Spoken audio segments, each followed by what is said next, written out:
AdventureGameGeek, solving riddles great and small. AdventureGameGeek, Adventure games, he loves them all. Every day is a new quest, exploring north, south, east to west. Point and click to find the answers that we seek. AdventureGameGeek.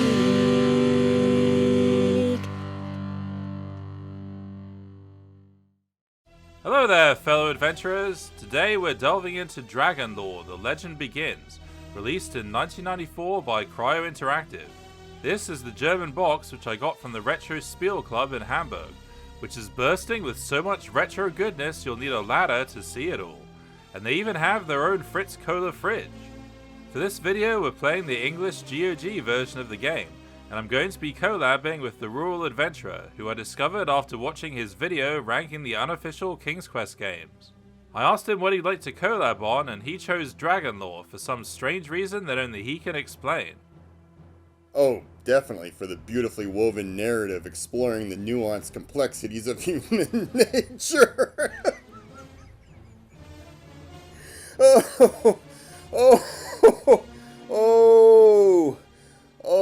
No, seriously, the game sucks and I enjoy watching people suffer.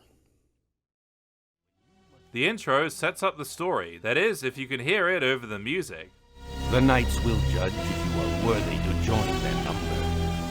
Worthy to ride the dragon. Basically, we have to prove ourselves worthy to become a Dragon Knight, and here we see a flashback of Castle von Wallenrod, where this guy in spiky black armor shows up who I suspect is evil. He enters the castle and summons what looks like the final evolution of minions.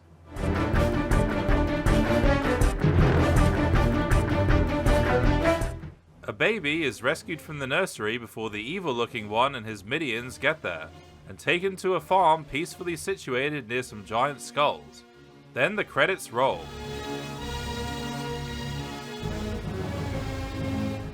Alright, well, that's the end of Dragon Lore, folks. Thanks for watching, and see you next time. Alright, just kidding. We're just getting started. Enter our hero.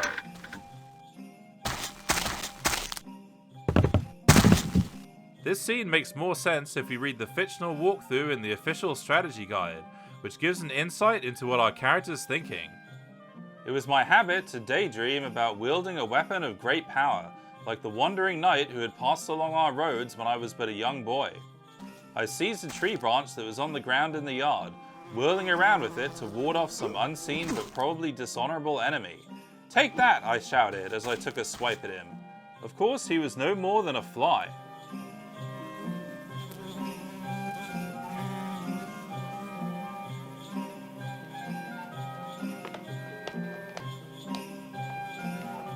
So, what's our first task on the road to becoming a Dragon Knight?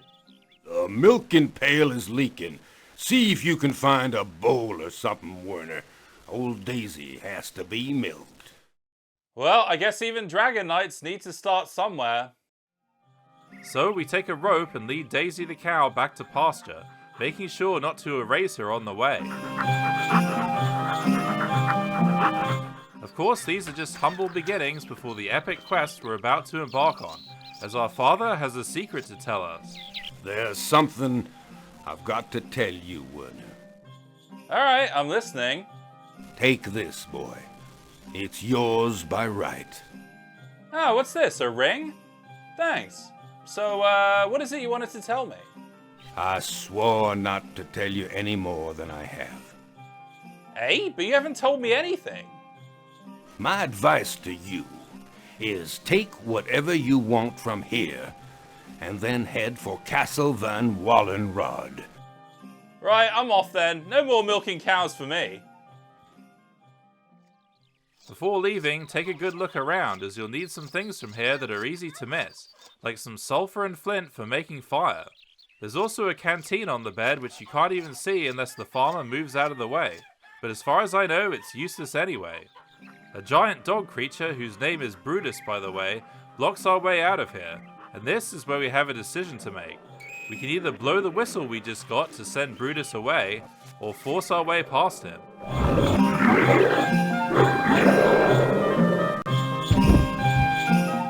The decisions we make throughout the game tip the scales between wisdom and violence. We'll get back to violence later, but for now let's take the path of wisdom. The first Dragon Knight we meet is Chen Lai, who explains the paths that we can follow. Will you choose the path of power, or that of wisdom? Or will you take the narrow road that divides the two? Nearby there's a ring of stone seats where images of the Dragon Knights stand who are supportive of our cause, and these can change depending on your actions. Whichever path we take though, there are some times when fighting is necessary, like when we're faced with this scary skeleton. The scary part is getting the hang of the combat system, which isn't so much a system as a mad struggle for survival. One hit and you're set on fire and plunge into eternal darkness.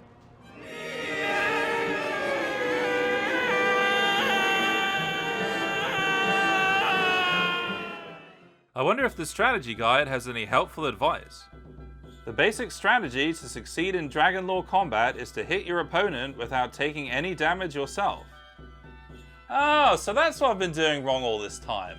I thought you had to let your opponent hit you and take as much damage as possible.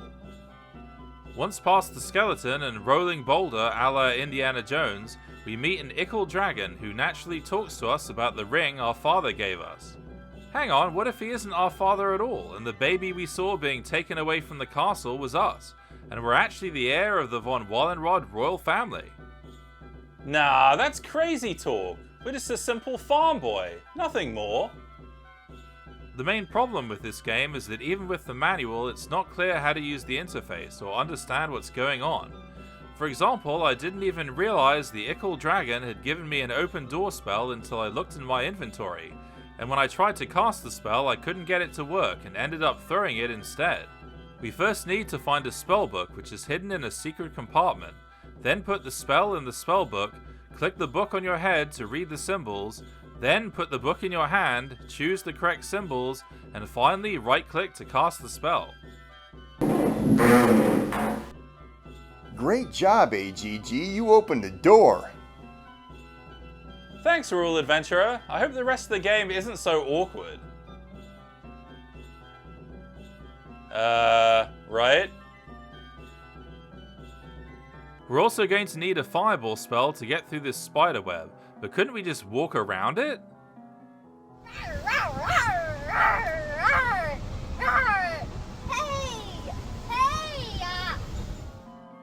The guy in black armor we saw in the introduction shows up, who's totally not evil. Can't find the barge pole, eh? Alright, maybe he's somewhat evil. Then he transforms into one of the evolved minions, and we have another fight on our hands. Best take cover behind this stone wall.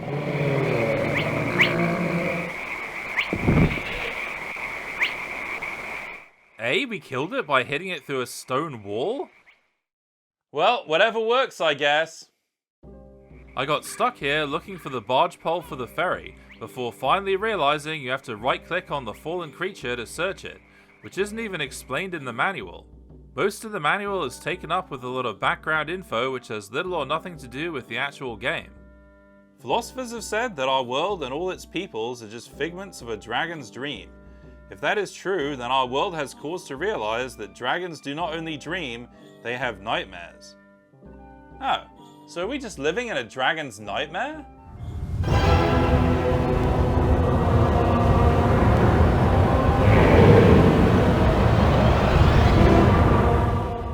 Past the ferry, we meet one of the more warlike of the Dragon Knights. I like men whose souls are made of steel, and whose blades are red with blood.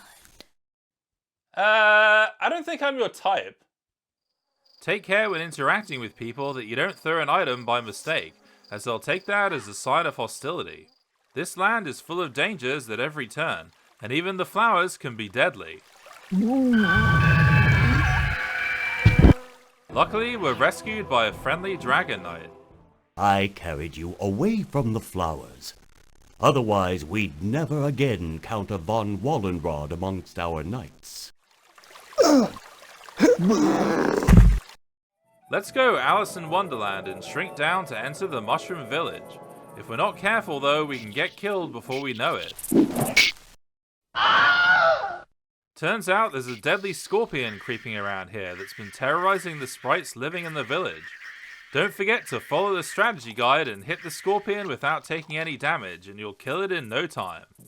So we proved ourselves to be friends with the sprites, who welcome us into their fungal kingdom. Imagine what would happen if you grew to your normal height while you were inside a toadstool. Well, I guess there would be no more toadstool. Nearby there lives both a good and bad fairy, so being the little goody two-shoes that we are, we side with the good fairy who gives us a cog. I didn't realize the first time I played this, but this is an important turning point in the paths of wisdom and violence, represented by this seesaw which tips depending on which side you're on. I wonder which side the rural adventurer chose. Why, Geek, of course I chose the path of wisdom. I mean, you'd have to be some kind of irredeemable sick freak to kill your own adopted father. Beautiful fairies, helpful little sprites, and wise, noble dragon knights. I mean, who would do something like that? Don't look at me.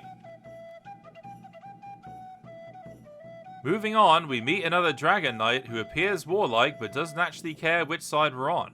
He's only interested in the jewel of the last remaining duck dragon. Bring me that jewel, Werner, and you'll have my support. So what does this fabled duck dragon look like? Is it a fearsome beast we'll have to fight to the death?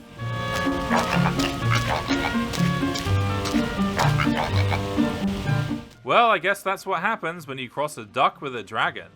It's not long before we encounter this guy again. You know who I am, don't you? Not really, but I suspect you're evil.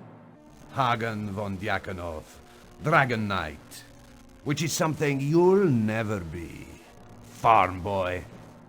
Yeah, you want to bet? Run back to your farm. Daisy is so lonely without you. Oi, you leave Daisy out of this. If we want to prove Diakonov wrong, we're gonna have to fulfill our destiny and enter Castle von Wallenrod. After inserting Disc 2, of course.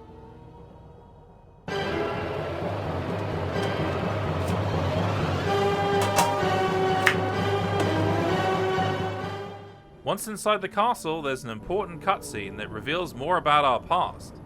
Once again, this scene isn't nearly as impactful without the guide. Treason! Ah! May your bones rot before my throne. Ah! Werner, avenge my death! And so ended his life.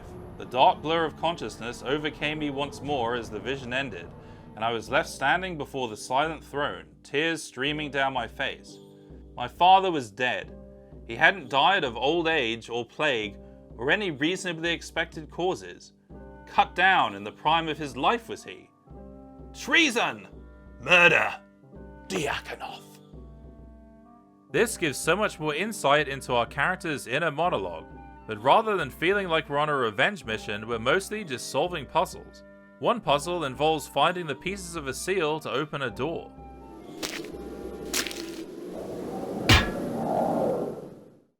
Great job, AGG. You opened the door.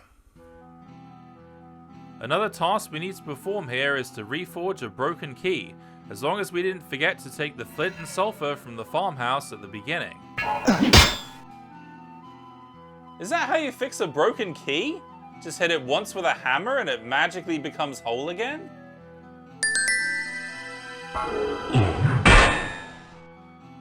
There's a lot of things to pick up here, and your inventory fills up very quickly, so you'll need to drop any unnecessary items, though it's not always clear which ones you'll need. For example, I found a crowbar and a red bottle, but couldn't find a use for either of them. Here we are in the same nursery we saw in the introduction, and yes, we are indeed the baby that was taken from here before Diakonov and his minions showed up. Being a von Wallenrod means that we have the right to ride the dragon.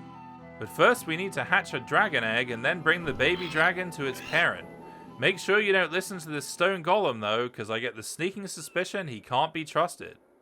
Let me help you. Let me give you the power to wreak revenge on your enemy. Nah, I'm good, thanks. Only the dragon can take you to a secret room which contains a chest with blood from all the dragon knights, which you'd understand if you read the strategy guide. So, if you really want to become a Dragon Knight, this is essential reading. Right, Rule Adventurer? I too found the strategy guide to be essential reading. Dragon lore is very vague with what it expects of you, where to go, what to do. I would approach anyone's claim that they were able to complete this game with no outside help with healthy skepticism. But if you did, well, tip of the hat to you. Once we have everything we need to ride the dragon, it's off to the stone circle for the voting to take place. If you follow the path of wisdom, you should receive enough votes to become an official Dragon Knight. Let the voting begin. I, Hagen von Diakonov, vote against. Bogus. Arthus of Erwindil, how do you vote? For. Excellent. How do you vote? Against. Bogus. How do you vote? For. Excellent. How do you vote? Against. Bogus. How do you vote? For. Excellent. For Martin of Hafshar? How do you vote? For. The result of the voting is 4. Excellent.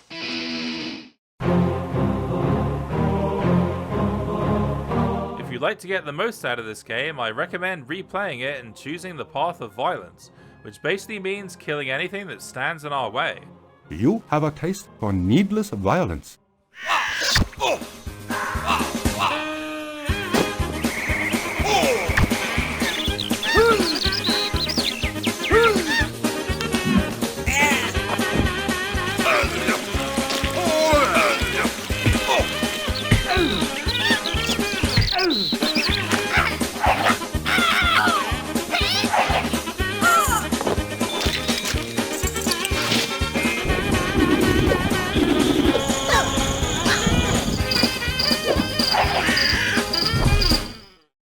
The balance swings toward the side of force.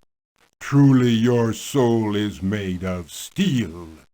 The most violent knights you want to win over are Kuru the Samurai and Klaus von Straubzig, who looks like an angry turkey. Shed blood, boy. Leave a crimson trail, and you will earn the vote of Klaus von Straubzig. One of the things we can do as part of the Way of Violence is to visit the bad fairy who gives us a key. Go and grasp your destiny. It's not difficult. You'll see. The key opens this door that gives us access to the chest on the other side of the seesaw, which contains a 3-headed morning star that is most effective in killing poor defenseless duck dragons.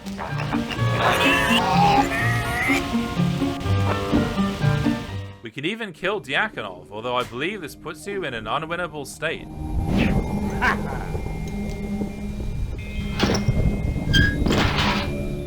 Unfortunately, the ending cutscene is the same whichever path you choose.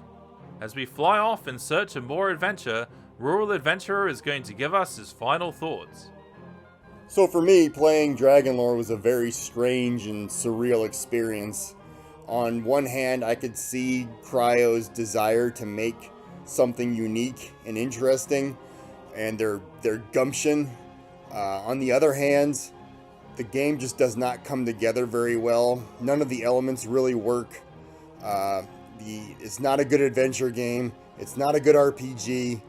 The action combat system they were attempting does not work.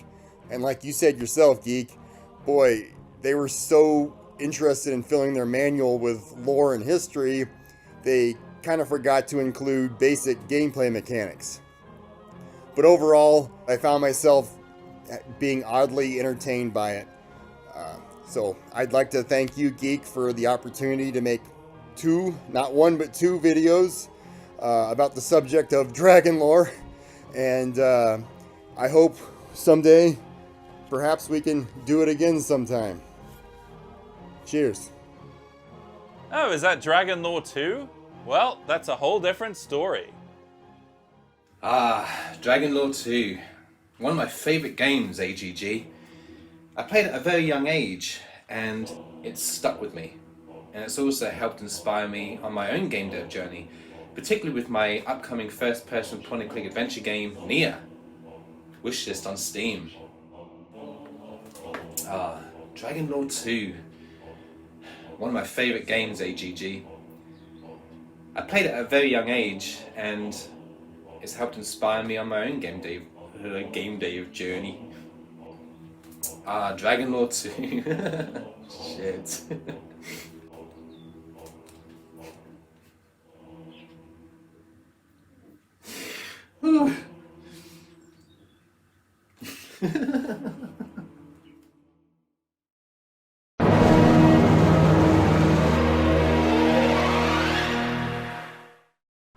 Unfortunately, the ending cutscene is the same whichever path you choose, but there is an alternate ending if we abandon all paths and kill everyone, whether good or evil.